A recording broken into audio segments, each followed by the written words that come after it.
Hello dear students, welcome to my channel BK Munnalal. आज मैं आपको translation from Hindi to English में फ्यूचर परफेक्ट टेंस डिस्कस करने वाला हूं। यदि अभी तक आप मेरे चैनल पर नए हों तो चैनल को सब्सक्राइब अवश्य कर लें, जिससे आप मेरे आने वाले हर वीडियो का नोटिफिकेशन प्राप्त कर सकें। आइए शुरू करते हैं translation from Hindi to English future perfect tense. सबसे पहले टेंस को पहचानते हैं। हिंदी वाक्य में सबसे पहले हमें टेंस को पहचानना होता है, इसके बाद ही हम सही अनुवाद उसका कर सकते हैं। इस टेंस में वाक्यों में कार्य का भविष्यकाल में पूर्ण होना पाया जाता है। हिंदी वाक्यों के अंत में चुकेगा, चुकेगी, चुकूंगा आदि शब्द आते हैं। इस काल में सामान्यतः दो प्रकार के वाक्य होते हैं। साधारण वाक्य होते हैं जिनमें एक कार्य का समाप्त होना पाया जाता है, और मिश्रित वाक्य कॉम्प्लेक्स सेंटेंसेस होते हैं जिनमें दो कार्यों का होना पाया जाता है। अब कॉम्प्लेक्स सेंटेंस को हम कैसे पहचानेंगे?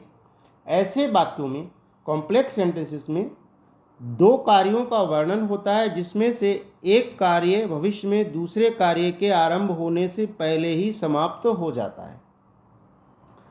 दो कार्य दिए होते हैं जिनमें एक कार्य समाप्त हो जाता है पहले कार्य के आरंभ होने से पहले ही।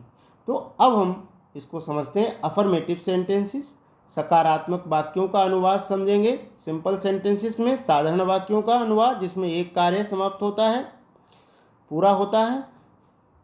उदाहरण के लिए आई और बी सब्जेक्ट है तो हमें शैल लिखना होगा, फिर हैव लिखना है, वर्ब की थर्ड फॉर्म और ऑब्जेक्ट लिखना है। इसके अलावा सब्जेक्ट सिंगुलर है या प्लूरल है, दोनों में विल प्लस है प्लस वर्ब की थर्ड फॉर्म और ऑब्जेक्ट लिखना होगा।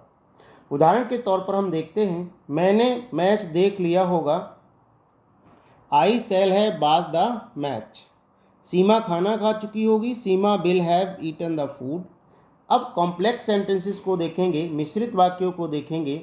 इसमें दो कार्य होते हैं और उनमें पूर्व या पहले शब्द रखा होता है या दिया होता है। उसका अनुवाद हम कैसे करेंगे? इसमें हमें यह ध्यान देना है, जो कार्य पहले समाप्त हो गया होता है उसे फ्यूचर परफेक्ट में ट्रांसलेट करते हैं, और जो कार्य बाद में होता है, आरंभ होता है, उसे हम प्रेजेंट इंडेफिनिट में लिखते हैं। तो उसी के अनुसार हमें अपना सूत्र देखना है। सब्जेक्ट लिखेंगे, फिर विल या शैल सब्जेक्ट के अनुसार, हैव लिखेंगे, वर्ब की थर्ड फॉर्म पर ऑब्जेक्ट लिखेंगे। फिर हमको बिफोर शब्द लिखना पड़ेगा। बिफोर लिखने के बाद हमें देखना होगा जो दूसरा कार्य शुरू होता है वो प्रेजेंट इंडेफिनिट में बनेगा, और उसका सब्जेक्ट यदि एक वचन का सिंगुलर सब्जेक्ट तो वर्ब की फर्स्ट फॉर्म में एस या ईएस लगेगा, फिर ऑब्जेक्ट लिखा जाएगा। अगर बहुवचन का है तो वर्ब की फर्स्ट फॉर्म आएगी और ऑब्जेक्ट आएगा। दूसरे शब्दों में अगर हम इसे कह सकें, ये कह सकते हैं कि जो कार्य पहले समाप्त हो गया है उसे फ्यूचर परफेक्ट में ट्रांसलेट करेंगे, फिर बिफोर लिखेंगे, फिर प्रेजेंट इंडेफिनिट में उसका ट्रांसलेशन किया जाएगा। अब हम उदाहरण देखते हैं। सूरज निकलने से पहले वह स्नान कर चुका होगा। He will have bathed before the sun rises. School खुलने से पहले हम किताबें खरीद चुके होंगे। We shall have bought the books before the school opens. Next example देखते हैं। मास्टर साहब के आने से पहले हम अपना पाठ याद कर चुके होंगे। We shall have learned our lesson before the teacher comes. Note, यहाँ ध्यान देना है हमें, यदि सिंपल सेंटेंस में तक शब्द आया हो तो उसके लिए बाई लगाते हैं। हम कल तक अपना काम पूरा कर चुके होंगे, तो we shall have completed the work by tomorrow. 10 मार्च तक माताजी दिल्ली से वापस आ जाएंगी। Mother will have return from Delhi by 10th March. Mother will have return from Delhi by 10th March. माताजी 10 मार्च तक माताजी दिल्ली से वापस आ जाएंगी। अब हम फ्यूचर परफेक्ट के नेगेटिव सेंटेंसेस को देखेंगे। सबसे पहले ध्यान हमें यह देखना है कि सिंपल सेंटेंस हो या कॉम्प्लेक्स सेंटेंस हो, दोनों में विल या शैल के बाद ही नॉट का प्रयोग करते हैं। अब अनुवाद हम देखते हैं सिंपल सेंटेंस का। साधारण वाक्य का नेगेटिव है तो क्या करेंगे? अगर सब्जेक्ट आई और बी है तो शैल लगाएंगे हमें, फिर नॉट लिखेंगे, हैव लिखेंगे, वर्ब की थर्ड फॉर्म ऑब्जेक्ट। उदाहरण से देखते हैं, मैं खाना नहीं खा चुका हूँगा, I shall not have eaten the food. हम मैच नहीं खेल चुके होंगे, we shall not have played a match. अब देखेंगे सब्जेक्ट सिंगुलर या प्लूरल कोई भी हो, उसके साथ विल लिखेंगे, नॉट लिखेंगे, हैव लिखेंगे, वर्ब की थर्ड फॉर्म और ऑब्जेक्ट लिखेंगे। वह एक पत्र नहीं लिख चुका होगा, he will not have written a letter. अब हम कॉम्प्लेक्स सेंटेंस, मिश्रित वाक्य, जिसमें पूर्व या पहले शब्द दिया गया होता है, उसका अंग्रेजी अनुवाद देखेंगे। सूत्र है, फ्यूचर परफेक्ट लिखेंगे, बिफोर लिखेंगे, फिर प्रेजेंट इंडेफिनिट टेंस लिखेंगे, और जो वाक्य पहले समाप्त हुआ है, नेगेटिव में है, उसको हमें फ्यूचर परफेक्ट में ट्रांसलेट कर देना है।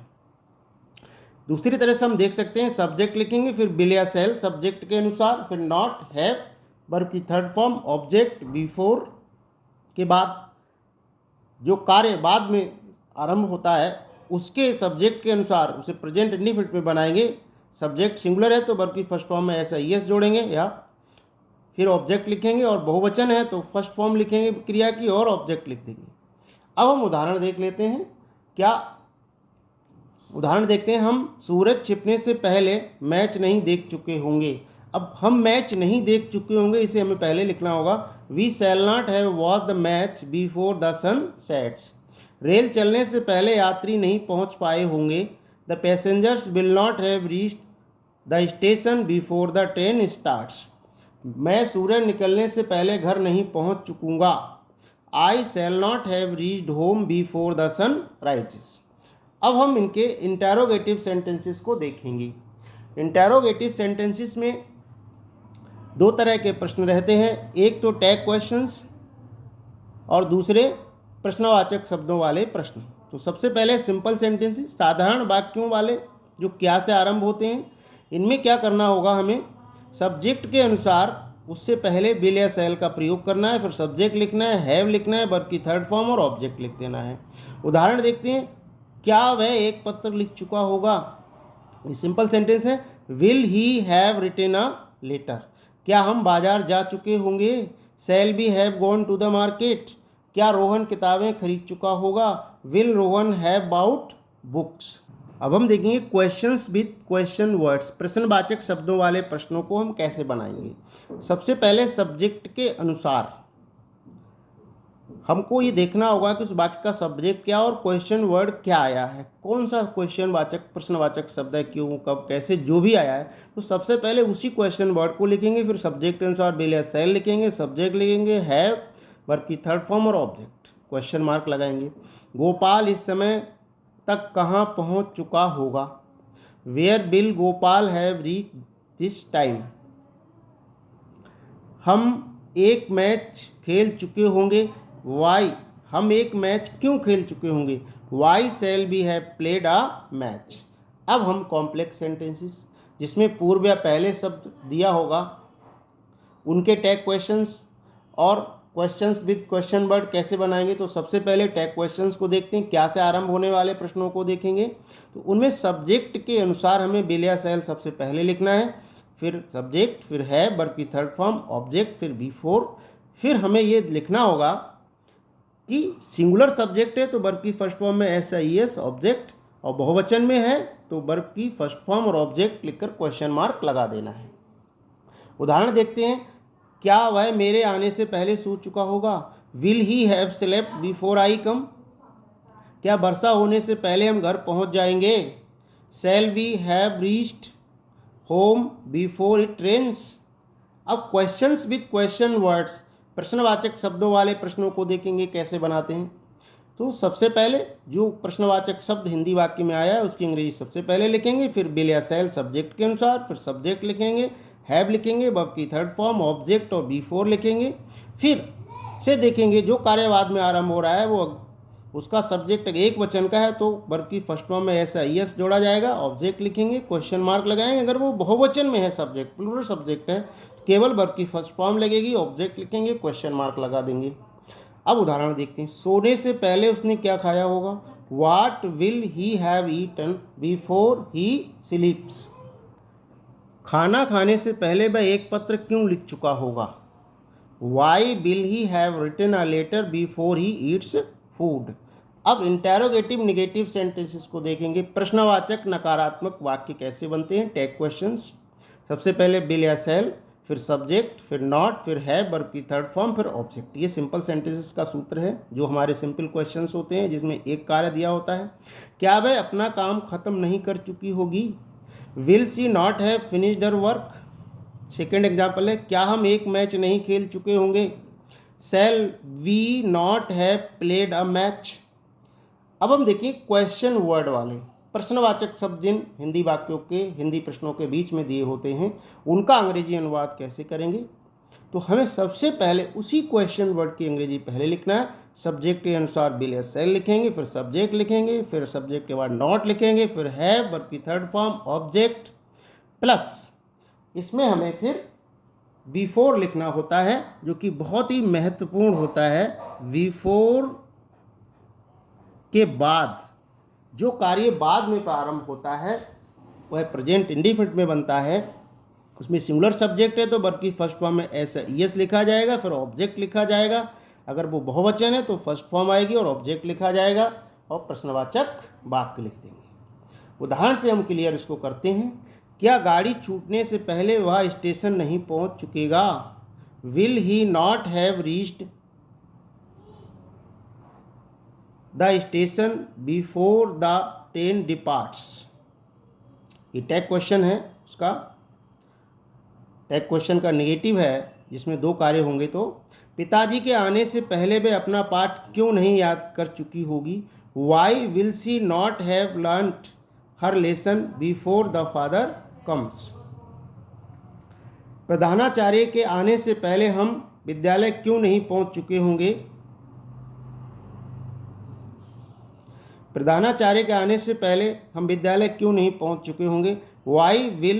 Y shall we not have reach the school before the principal comes. क्या गाड़ी छूटने से पहले वह स्टेशन नहीं पहुंच चुकेगा। इसमें क्वेश्चन वर्ड नहीं है इसलिए हमें टैग क्वेश्चन की तरह ही इसको हमने ट्रांसलेट कर दिया है। और जिनमें बीच में क्वेश्चन वर्ड आया है उस क्वेश्चन वर्ड को हमने सबसे पहले लिखा हुआ है। और यही इसका रूलिंग है कि अगर क्वेश्चन वर्ड वाक्य के बीच में आया है तो उसी क्वेश्चन वर्ड की अंग्रेजी हमें सबसे पहले लिखना होती है। आशा है डियर स्टूडेंट्स ये वीडियो आपको पसंद आया होगा। पसंद आया हो तो लाइक करिएगा, शेयर कीजिएगा। ट्रांसलेशन की बारीकियां जानने के लिए हमारे साथ जुड़े रहिएगा। Thanks for watching.